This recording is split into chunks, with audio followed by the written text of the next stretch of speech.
Hello and welcome to Frederica Street Railway. My name's Paul. In this video I want to show you some of the research that I undertook as part of the planning and eventual construction of my railway model of the Caledonian goods yard. Before I begin, I just need a legal notice, as it were. I've obviously made lots of use of material on the web, books, videos, whatever, in order to try to understand the period and the area I'm trying to model. Some of this may be copyright material, but my understanding is that if it's for private research purposes and non-commercial use, then providing I leave references to the sources, I can use it. So you'll find a list of references below in the comments. If anyone feels that they're incorrect or they want some additional information, please leave a note and I will do my best to change it all. Well, you don't have to move very far in trying to model this part of North London in a railway before you come across Copenhagen fields. This is a 2mm fine scale layout by the London Model Railway Club, which is widely seen as one of the most famous and successful models in the last 20 to 30 years. I first came across it in a copy of the Model Railway Journal, which I had in 1991. It's all black and white, but a description of the start of this model, which has been in continuous development since then. So with this as the basis, I started to look on the web. On the RM website, there's a major thread on Copenhagen fields.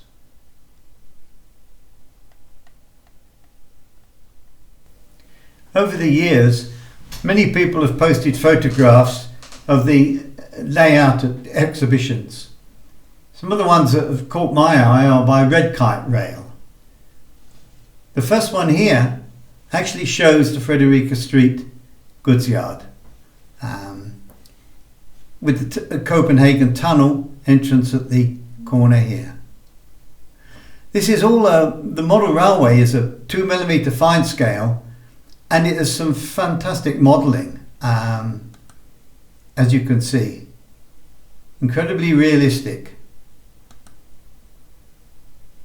It's set in the period of the 1920s to 1930s, and there's some wonderfully amusing scenes along the Caledonian Road.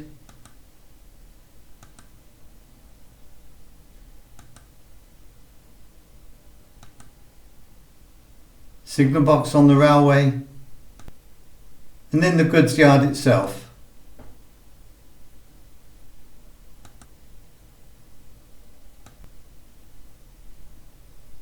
For all the brilliance of the modelling, it never matched my recollection of the goods yard or what I saw on the film. But then, if you set out to model the King's Cross main line up through Belle Isle, the Copenhagen Tunnel, Holloway Bank, that's a large slice of North London. And you inevitably have to make compromises, and in this case, compress some parts of the model, in particular the goods yard. And besides which, you want to model real life, not make a model of a model. So I needed to find another source for a track layout and for the locations of all the buildings and other structures in the area. The National Library of Scotland has a large collection of very old maps, some going back to the late 1800s.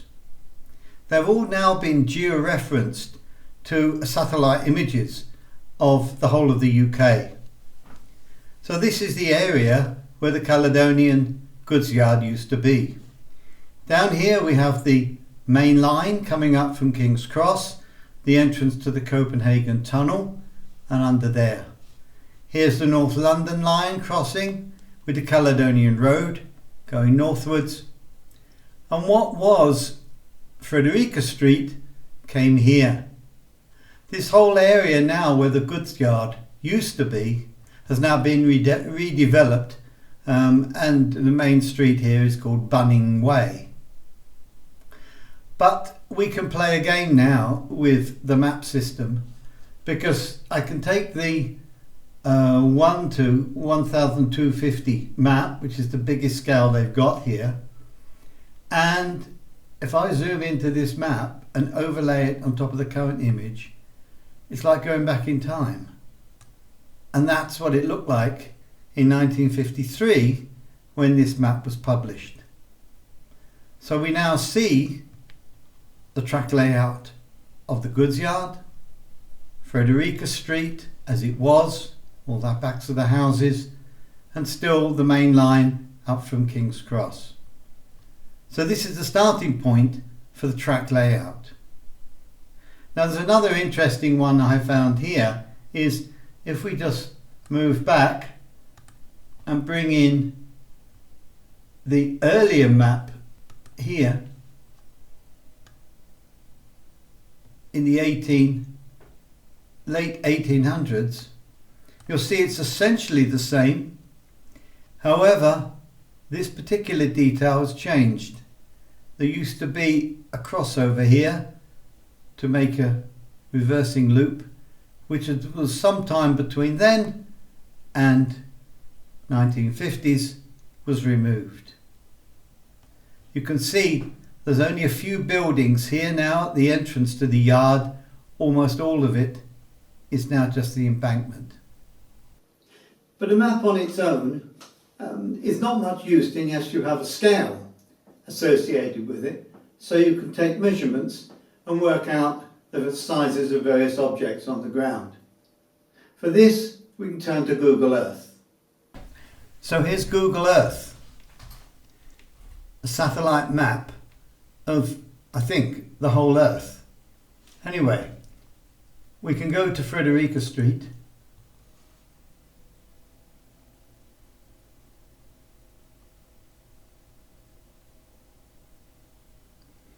And that's where we see it today, or at least a year or so ago when the photos were taken. If we zoom in a little more, you can see this now region here. I'll just shift over. Is the new housing estate. Here we have the Caledonian Road and the Copenhagen Tunnel. But the real magic thing about Google Earth is that we can take measurements from it. Although the whole appearance here has changed, the dimensions of the roads and the railway line have not. This is the corner of Frederica Street, which was the entrance to the old goods yard. So if I use the measuring tool and start on the corner here and run down to the centre of the first track here on the North London line, we can see that's a distance of 105 metres. So I can now scale the map by using this distance as a baseline. I can also use Google Earth to measure heights. So wherever the cursor is pointing, at the lower bottom part of the screen here, we can see the height of that point. So the bottom of the track here is 21 metres high above sea level. The track here has gone up to 24. The top of the retaining wall is 28. And up here where the old rail line used to come down, we're at 33 metres. So I can generate a series of spot heights now using Google Earth to get the elevations correct in the model. Even before I made the film, my father used to bring me home instruments and motors and other things that he said he'd found there. So there must have been a scrap metal merchant or something like that located in the yard at the time. So I turned to Kelly's directories to have a look.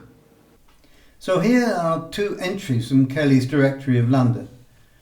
The 1915 version here I found on the web, and the 1960 I bought on a CD from Kelly's Directories of London, the genealogy store, that's right.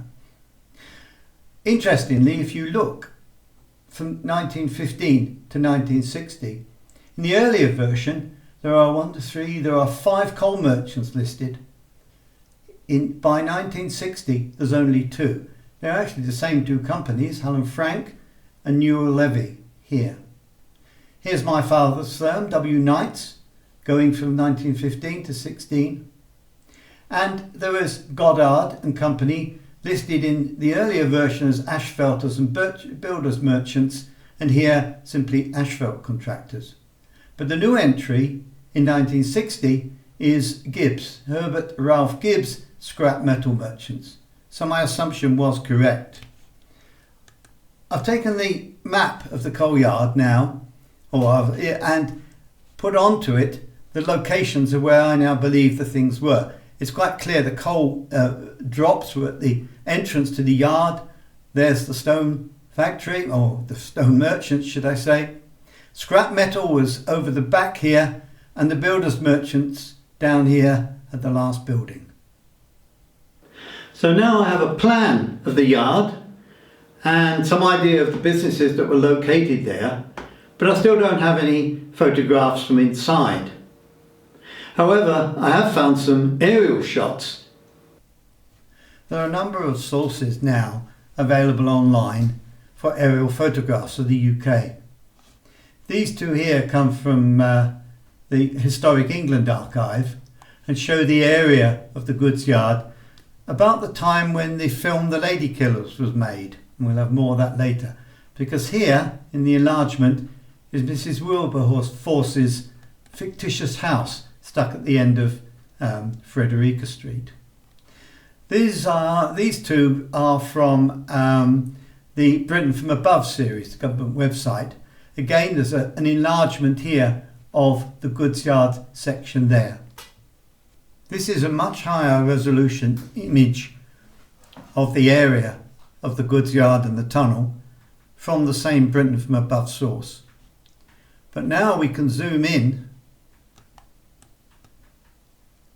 and see in much more detail the goods yard. Here's the building where my father used to work. You can see all the piles of stone, and here is the yard crane, which I captured in my 8mm film. So now I have a plan and some views at least above the yard, but the soul of any railway is the trains, and especially the engines, the big old steam engines. Growing up in Shoreditch in the 50s, I and my school friends would often go round to the London stations collecting train numbers. And they were diligently entered into the Ian Allen combined volume of locomotives, a precious gift at one Christmas time. So I do now know what I actually saw at the time. Now I've got to try and find some pictures of it. I found many photos of the old steam engines on the Belle Isle region, Copenhagen tunnel up into Holloway Bank. Mostly they've focused on the express locomotives, obviously more photogenic. But this one shows a D8 class shunter with a few trucks coming up the goods line. So there's lots of these, as I say, almost all focus. Oh, well, there we have a N2 class pulling a suburban train with the condensing apparatus here. Mostly we have the mainline trains, and there's a J50, which I know also worked into the goods yard. I've also found some great films on YouTube.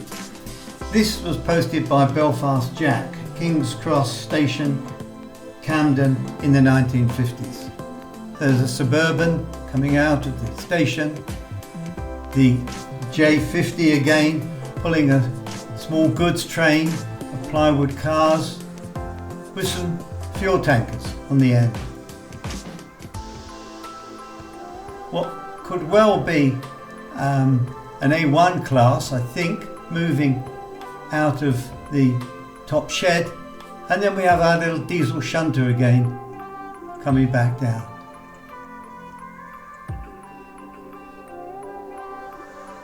Here's the entrance to the Copenhagen tunnel, with Frederica Street up on the top right hand side.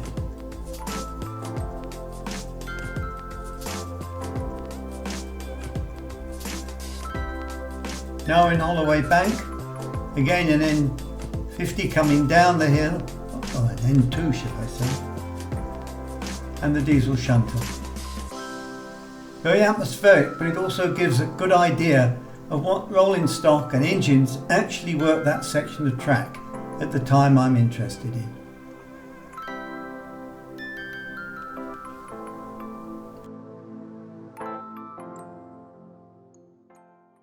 No film about Frederica Street, set in the 50s, would be complete without a mention of the film The Lady Killers.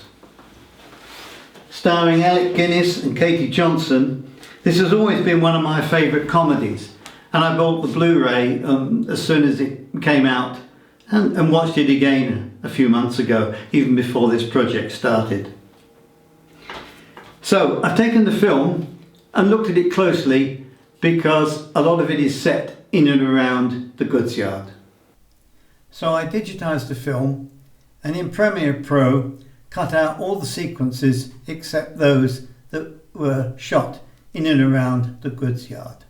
So here we have Mrs Wilberforce's house at the end of Frederica Street. It didn't exist, of course, it was just a film set, but a lot of the action took place behind here. Now I can scroll through the film looking for shots of interest. So here we have Major Courtney up on the roof, but in the background up here we see again a J50 pulling a small goods train. So I can scroll backwards and forwards here and look a bit more. On the back you see there's a saddle tank here with a brake van, a standard BR brake van. The film also provides a wealth of small detail. Here, for instance, you see the brake handle or the brake lever on the point here, and all the grass growing along the bottom of the wall. If I scrub further, there's the empty trucks going into the tunnel, and you see the rust inside the steel wagons. Here we have a shot at the top of the wall with the wheelbarrow they used to carry the body, but you see the grass and the patch here, which is bare earth where people have stood, looked over the parapet to the tunnel below. More detail. In this shot we can actually count the number of brick courses and get an idea of the height of the wall. In the film you can see the water flowing through here and all the vegetation up the bank, and the towers at the top of the tunnel were actually octagonal rather than the round that you saw on the map. There is just this wealth of small detail that's going to be invaluable in modelling the engines and the trucks and the rest of the scene. Tim Watson of the Model Railway Club kindly pointed me in the direction of another valuable resource, which is the Video 125 TV's Steam on 35mm. This consists of a series of outtakes from railway films of the time, the 50s, and as you can see, this latter section is film shots that were never included in The Lady Killers. There's some incredible background material here. But what's most intriguing is this section. It's the only shot that I've ever seen of any traffic on the incline coming up from the King's Cross goods yard to the Caledonian Road goods yard.